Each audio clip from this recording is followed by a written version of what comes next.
আসসালামু আলাইকুম ভিউয়ার্স, আপনারা সবাই কেমন আছেন? আশা করি যে যেখান থেকে আমার ভিডিওটা দেখছেন সবাই ভালো আছেন। তো আজকে আপনাদের মাঝে নিয়ে আসলাম একটা ব্লগ ভিডিও। তো আজকের ভিডিওটা যদি ভালো লাগে একটা লাইক দিবেন, কমেন্ট করে জানাবেন কেমন হয়েছে। তো আমার কণ্ঠটা শুনলে বুঝতে পারতেছেন যে কণ্ঠটা কেমন হয়ে গেছে। অনেক গরম ঠান্ডা লাগছে আমার।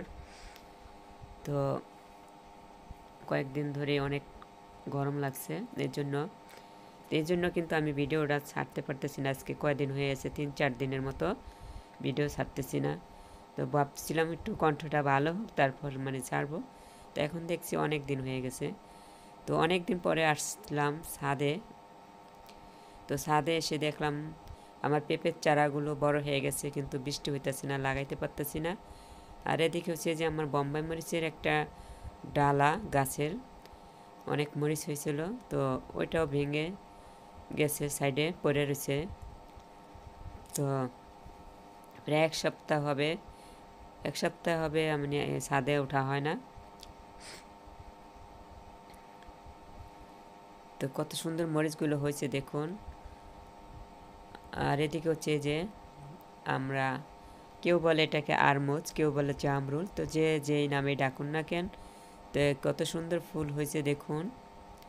তো বৃষ্টি না হওয়ার কারণে সব গাছের ফুল ফল ঝরে পড়তেছে। তো আমার পেঁপের চারাগুলো অনেক বড় হয়ে গেছে, লাগানোর সময় হয়ে গেছে। তো বৃষ্টি না আসার কারণে লাগাইতে পারতেছি না।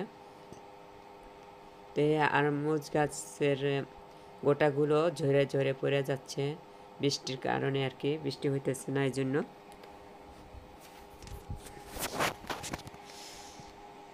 তো এদিকে হচ্ছে যে আম গাছ, তো আমের কড়া সারাক্ষণ এই গাছতলা পরে একদম বিছিয়ে পড়ে, সব কড়াগুলো পড়ে যাচ্ছে। বৃষ্টি হইলে আর কি সব কিছুই ভালো হইতো, ফল ফুলগুলো গাছে থাকতো। তো যাই হোক, আল্লাহ যা করে ভালোই করে। তো এই যে রান্না করতে চলে আসলাম। তো এখানে হচ্ছে দেশি মুরগা আর কি, দেশি মোরগ জবো করেছি। তো মোরগটা রান্না করব। তো এটা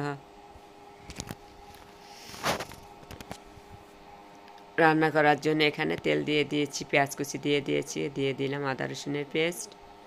তো গরম মশলাগুলো দিয়ে দিয়েছি। তো যা যা মশলা লাগবে এখানে সব কিছু অ্যাড করে দিচ্ছি। তো এখানে হচ্ছে হলুদের গুঁড়ো, মরিচের গুঁড়া, লবণ সবগুলো দিয়ে একটু পানি দিয়ে দিব যাতে মশলাটা না পড়ে যায় জন্য। তো আজকে হচ্ছে ডিম হচ্ছে মুগ ডাল দিয়ে রান্না করব, আর হচ্ছে যে দেশি মুরগি রান্না করব, আর হচ্ছে করল্লা ভাজি। তো এগুলো রান্না করব। তো ঘরে বসে রান্না করতেছি। তো মাঝে সাঝে আমি মাটির চুলায় কিন্তু রান্না করি। তো কয়েকদিন যাবৎ শরীরটা ভালো যাচ্ছে না, এই জন্য ঘরে রান্না করি। তো এখন অনেক গরম, তো গরমে ঘরে রান্না করলে ঘর সহ গরম হয়ে যায়, তারপরও কি করার কিছু নাই। তো বাইরে রাঁধতে গেলে একটু ঝামেলা হয় যাইতে আইতে, এর জন্য ঘরে বসে রান্না করি। তো আমি যদি বাইরে রান্না করতে যাই, আমার আয়ন বাবাটার কয়েকদিন অনেক জ্বর গেছে, তো আমার সাথে সাথে দৌড়াদৌড়ি করবে। তো শরীরটা অনেক শুকিয়ে গেছে আয়নের। তো আর হচ্ছে রোদের ভিতর দৌড়াদৌড়ি করবে, এর জন্য ঘরে রান্না করা হয়।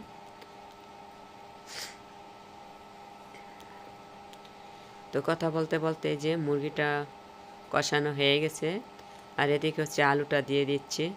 তো আলুটা দিয়ে কিছুক্ষণ আবার জাল করে নিব, তারপর হচ্ছে ঝোলের পানিটা দিয়ে দিব। তো আলুটা দিয়ে খুব সুন্দর করে কষানো হয়ে গেছে দেখুন, একদম শুকনো শুকনোভাবে কষিয়ে নিয়েছি। তো এখন হচ্ছে ঝোলের পানিটা দিয়ে দিচ্ছি।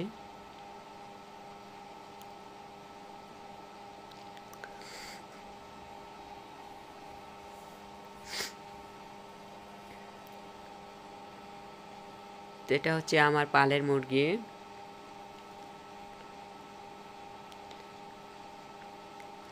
তো ঝোলের পানিটা দিয়ে দিয়েছি।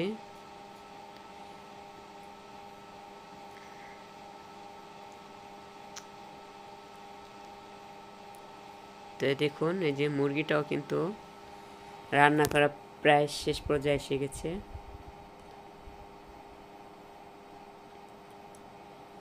এভাবে জাল করে একটু কিছুক্ষণ আর একটু ভাজা জিরার গুঁড়ো দিয়ে দিব। তারপর হচ্ছে আমি চুলা থেকে নামিয়ে নিব মুরগিটা। এদিকে হচ্ছে আমি করল্লা ভাজি করার জন্য এখানে শুকনো মরিচ দেওয়ার তেল দিয়ে দিয়েছি, আবার কড়াইতে দিয়ে দিচ্ছি আমি পেঁয়াজ কুচি। তো এটা দিয়ে তারপর হচ্ছে আমি করল্লাটা দিয়ে দিচ্ছি। এখানে করল্লাটা আগে থেকে ধুয়ে পরিষ্কার করে রেখেছি।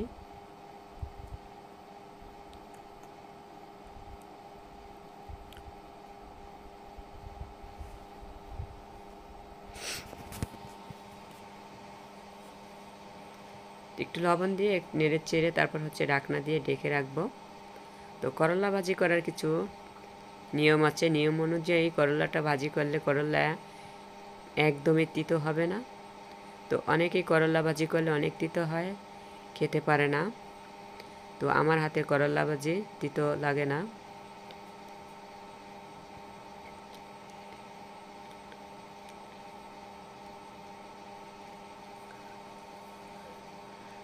তো একটু ঢাকনা দিয়ে ঢেকে রেখে দিয়েছিলাম। তো এখন হচ্ছে ঢাকনাটা উঠিয়ে তারপর একটু নেড়ে চেড়ে নামিয়ে নিব করলা ভাজিটা। তো একদম বেশি জাল করে নিলে করলাটা এমনিতেই তিতে হয়ে যায়। তো হয়ে গেছে করলা ভাজি।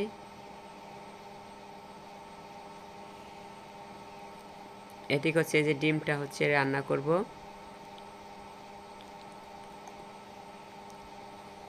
ডিম রান্না করব হচ্ছে মুগ ডাল দিয়ে। তো ডিমটা সিদ্ধ করে আগে থেকে মানে একটু তেলে ভাজছে, তেলে ভাজলে আর কি ভালো হয়। আর মুগ ডালটাও টেলে নিয়েছি। তো এখন হচ্ছে মুগ ডালটা সিদ্ধ হয়ে গেছে। তো দিয়ে দিলাম ভাজা জিরের গুঁড়া।